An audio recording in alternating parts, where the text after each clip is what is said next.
Bueno chicos, ¿les parece entonces que vayamos con el primer informe de Europa? ¿Por qué Europa es el epicentro del COVID-19 según la OMS? Ahora le echan la culpa a Europa, antes era China, ahora parece que es Europa. Uno nunca sabe de quién es la culpa del coronavirus, del COVID-19 y demás.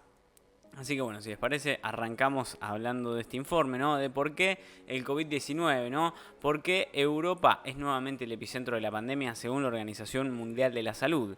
Europa es de nuevo el epicentro de la pandemia de COVID-19, así lo advertía el jueves la Organización Mundial de la Salud, ayer mismo lo decía la Organización Mundial de la Salud, después de observar un aumento constante de casos en todo el continente. Estábamos hablando de por qué Europa es nuevamente el epicentro de la pandemia según la OMS. Bien, en una conferencia de prensa, el director de la OMS para Europa, Hans Kluge, afirmó que la región podría registrar 500.000 de muertes más en los próximos 3 meses. El representante de la organización dijo que la poca aceptación de las vacunas ha contribuido al aumento de casos. En primer lugar, hay que cambiar la táctica y pasar de reaccionar ante las oleadas de COVID a evitar que se produzcan. Instó así, ¿no? El director de la OMS, Hans Kluge, advirtió un aumento de muertes en la región para los próximos 3 meses y esto es algo grave, ¿no? Bueno, los niveles bajos de vacunación y de relajación de medidas, ¿no? Lo cierto es que en los últimos meses el ritmo de vacunación disminuyó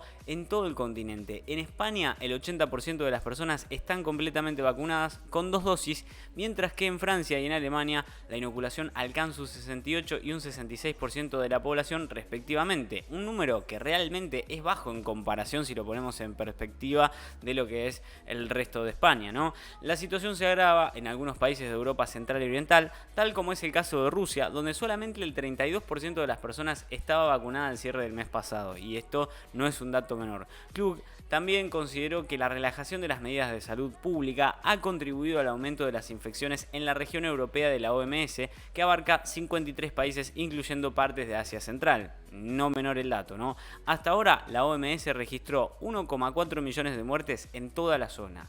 Por su parte, María Iván Kerkhove, directora técnica de la OMS para el COVID-19, declaró que en las últimas 4 semanas los casos en Europa se dispararon en más de un 55%, a pesar de la amplia oferta de vacunas y el suministro de herramientas para evitarlo. A su vez, el doctor Mike Ryan afirmó que lo que sucede en Europa es un disparo de advertencia para el mundo. Alemania, por ejemplo, registró casi 34.000 casos en las últimas 24 horas, una cifra récord de contagios. Si no se toman las medidas ahora para contrarrestarlo, esta cuarta ola traerá aún más sufrimiento. Lothar Wieler, del Instituto Robert Koch de Alemania, el IRK responsable del control y de prevención de enfermedades, pronosticó un resultado triste y aterrador. Entre los muchos alemanes que no se vacunaron se encuentran más de 3 millones de personas que son mayores de 60 años, no vacunadas, consideradas de especial riesgo, por supuesto, como están consideradas acá. Pero como señaló el representante de la OMS, el aumento de casos no se limita solamente a Alemania, no es solamente en Alemania.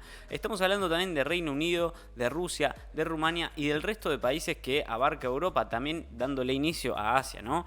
En Reino Unido, que supera los 37.000 casos diarios, la preocupación se centra en los posibles efectos que tenga la cuarta ola de infecciones, un gran número de muertes y saturación del sistema sanitario, algo que es para preocuparse. Algunos de esos números ya son preocupantes, porque el último día fueron reportadas 165 muertes frente a 126 de hace una semana. Los aumentos más dramáticos de víctimas mortales se produjeron en la última semana en Rusia, donde se registraron más de 8.100 muertes, y en Ucrania, que tuvo 3.800 fallecimientos y un récord de 27.377 nuevos casos en las últimas 24 horas. Ahora ambos países tienen las tasas de vacunación muy bajas y eso también da un poco el número a registrar, ¿no? En Rumania se dio una semana el mayor número de muertes en 24 horas con 591, mientras que en Hungría los contagios diarios por COVID se duplicaron en la última semana hasta alcanzar los 6.268 contagios. En ese país el uso de la mascarilla solo es obligatorio en el transporte público y en los hospitales, nada más. En este momento parece que se está empeñado en creer que la pandemia ha terminado y solo hay que vacunar a unas cuantas personas más. Eso no es así. Así decía el doctor Ryan, quien instó a los países a revertir los agujeros que quedaron en la respuesta a la pandemia. Entre tanto, el gobierno holandés dijo que esta semana va a volver a imponer el uso de mascarillas y el distanciamiento en muchos entornos públicos después de que fuera reportado en 7 días un aumento del 31% de los ingresos hospitalarios. Letonia, por su parte, impuso un estado de emergencia de 3 meses a partir del lunes en medio de un nivel récord de infecciones por COVID. Y bueno, Croacia, por su parte, registró 6.310 nuevos casos, una cifra más alta hasta ahora, mientras que en Eslovaquia notificó su segundo mayor número de casos. Además, los contagios checos volvieron a los niveles registrados desde la primavera boreal.